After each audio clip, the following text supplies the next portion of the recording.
Honorable Rigathi Gachagua, what kind of a deputy president will you be? You have 2 minutes.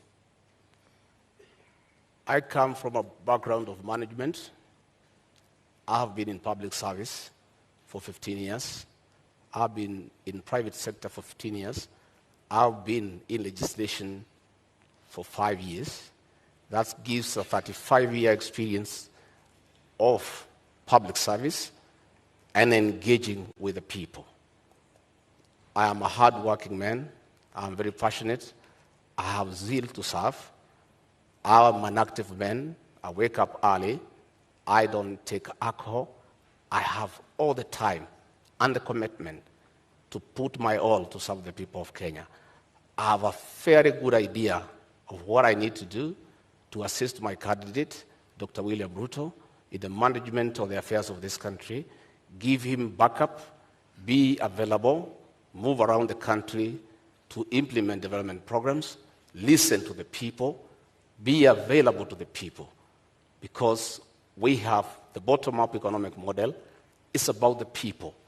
If you have noted, we have gone around the country in all the 47 counties and held economic forums, listened to the people, had very extensive consultative process of what the people of Kenya want from us. And that informed our manifesto.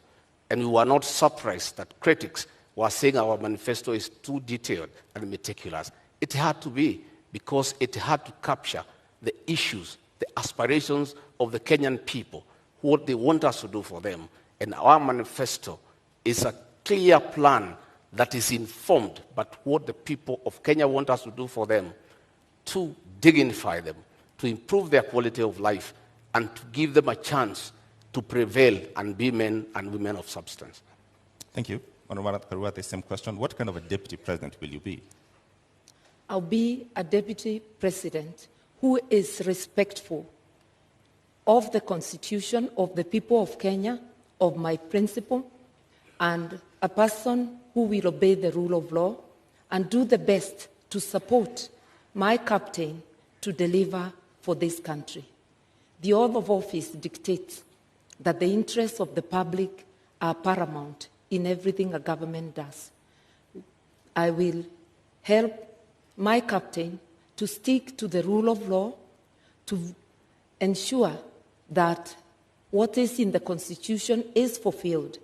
Our Constitution dictates that we adopt a social market economy where social justice is in the forefront. That is why Article 46, not 47, talks of socio-economic rights. You will notice that in our manifesto, we are talking about giving social support to those who cannot have any income, who do not at the moment have any income. And that's one way of fulfilling the promise of the Constitution and ensuring that Kenyans live in dignity, especially those who cannot afford the basics of life. I will therefore serve with honesty, and my track record speaks of that I have been a consistent public servant who does her work in the manner prescribed by the law, with honesty, with dedication. I will devote 100% to the people of Kenya. All right. The question on the deputy president, it's public domain, that the current president and his deputy are reading from two different scripts.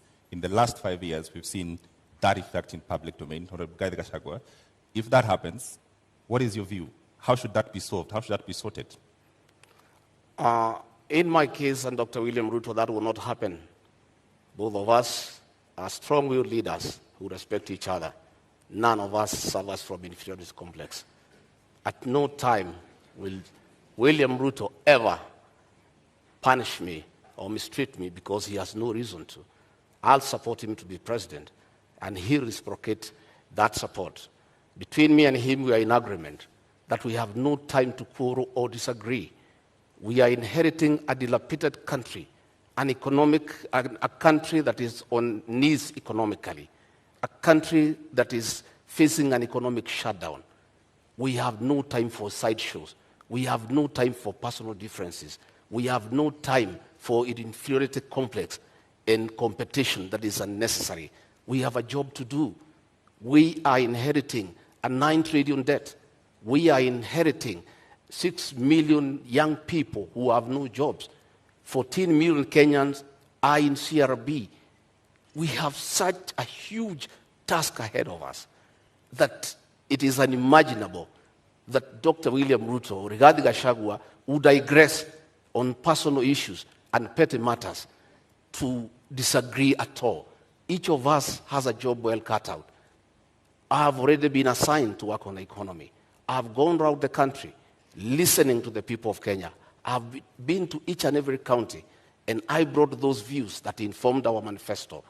Going forward on election, our job is well cut out from day one. We have to implement our plan that is ready, and we have no time to disagree, to quarrel, to have different opinions. We are too busy to even imagine that we can disagree on any issue. We are brought together by a convergence that we need to serve the people of Kenya. And both of us love the people of Kenya and the ordinary people. And Honorable Karua, as I come to you, at the beginning of the presidency now, as we have it in 2013, it would have been unimaginable that would be today witnessing the kind of fallout we are between the president and his deputy. So for you, how do you execute differently and ensure we do not see this kind of bad blood drawn out? I think even when people have differences, because it is not possible for human beings to always think alike. That's why even our Constitution acknowledges diversity of opinion. It is imperative that all debates or disagreements or arguments on issues happen in-house, and what is brought to the public must be the result, the agreement on the positions. And I think I'm very well prepared, and I'll continue to pray and address my mind that, one, the overall leader is the president. I am the principal assistant. With that in mind, that I'm a delegate of the president and can be required to do any work to support the presidency and the administration, I'll be ready, and I am ready. I have served as a cabinet minister for 6.5 years. A cabinet minister is the delegate of the president. A deputy president is a first among equals within cabinet in being a delegate of the president. It's not a different position. We will be able to moderate any differences of opinion on any issues and to focus on serving Kenyans and to be respectful to Kenyans. Arguing in public, calling each other names in public is not only a disgrace, it's also not respecting Kenyans who elected and put us in office. What is your presentation tonight on dealing with the cost of living, knowing very well that... I want to say, I'm happy now we are where we need to be. Audience, please maintain silence. And for the record, issues with what we've been talking about throughout, these issues impact on how we fund the projects and all of these other subsidies we'll be talking about. So there's no non-issue tonight. What I'm saying is that I'm happy that we are discussing the high cost of living, the inability of Kenyans to buy food, because a mistake was made maliciously to deny farmers fertilizer subsidy, and as a result, there was low production, and because of the law of demand and supply, you cannot afford a packet of unga. A packet of unga is 250 shillings. Government is running around because of this election now, trying to subsidize for 4 weeks, just after the elections. But they are not telling the people of Kenya how they'll buy food after the elections. This is being done to entice them to vote for Azimio. If government had done the right thing and supplemented farmers with inputs and fertilizer, they would have increased their production. You know, we consume 46 million bags of maize, and we produce about 40 million every year. We normally have a deficit of about 6, which we import. But because of this decision, We are short of almost 15 million bags, and that is what has caused the current crisis. And we have a plan. On our first month in office, we intend to bring down the cost of fertilizer from 6,700 to 2,500. That is DAP. That is the main fertilizer for planting. Okay. And that will enhance our farmers to produce more so that we have food security, and probably we even have some surplus for export. Thank you. Honorable Martha, same question. What is the price of bread today, and what is Azimio plan to reduce the cost of living? The price of bread, the bread I buy, is 80 shillings. But there are various types of loaves, so I will not pretend to know what each loaf is costing. But I know that the price of foodstuffs, of essential commodities, has gone up, and the fuel prices are generally the trigger that gets them high, coupled with corruption. My friend, Mr. Gachagua, is talking of their government giving fertilizer subsidies. He is in Jubilee and therefore part of Jubilee government. He is in Parliament courtesy of Jubilee, but he doesn't know that currently the Jubilee government has a fertilizer subsidy and a bag is retailing at 2,900. The only problem is with the distribution, because the cartels are making sure that they buy most of it. Only a paltry gets to the farmers. It's again sold at the higher price. For us, the first, second, and third agenda is to fight corruption. Governments have subsidies to cushion farmers and to cushion the people because of a series of things. We have war in Ukraine, which has seen foodstuffs rise for countries that are not self-sufficient and buy outside, Kenya being one of them, fertilizer and other things.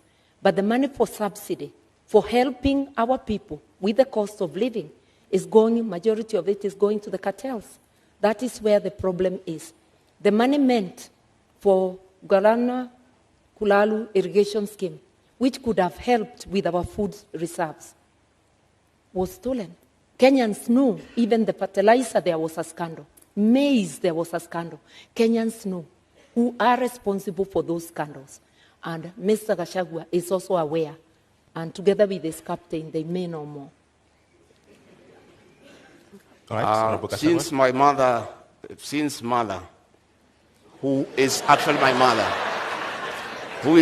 my mother, my late mother is Mother Karigo. Since she joined government, she has been consumed by the lies of the same government. If the Honorable Mother moved around the country, the lie she's giving here, that fertilizer is 2,500, she will feel very sorry. If she went round to Kemunye, her hometown in Gishogo, the cost of DAP is 6,700. The cost of CAN is 5,900. The cost of 17 is 5,800. The cost of 20 is 5,900. And the cost of urea is 7,200. That was just a lie by the Minister for Agriculture. There is no fertilizer that is available for 2,500. You can walk around to any shopping center, including our hometown. These are the costs of fertilizer. And I want to say, let us stop deceit and lying to the people of Kenya on national television. When my sister here, Mother, tells the people, farmers, that fertilizer is 2,500, they start having very serious doubts about her credibility as a future deputy president. Because if she can come here on national television and give prices that are not true, when people are suffering, when people cannot buy fertilizer, her credibility is put into question. A quick I've 1 minute indicated rebuttal. that the subsidized fertilizer, he's correct, is not available at every retail shop, but it's available at the stores of at the depots of National Cereals and Produce Board. It is a project of the Ministry of Agriculture. I've heard the minister talking about it, and I know of farmers who have accessed it, but I know, and I have stated, it's riddled with corruption, and it's not getting to the people. The honorable thing Mr. Gachagua could do, when you are not aware, you just say you are not aware. You just don't dismiss things as lies when they're happening.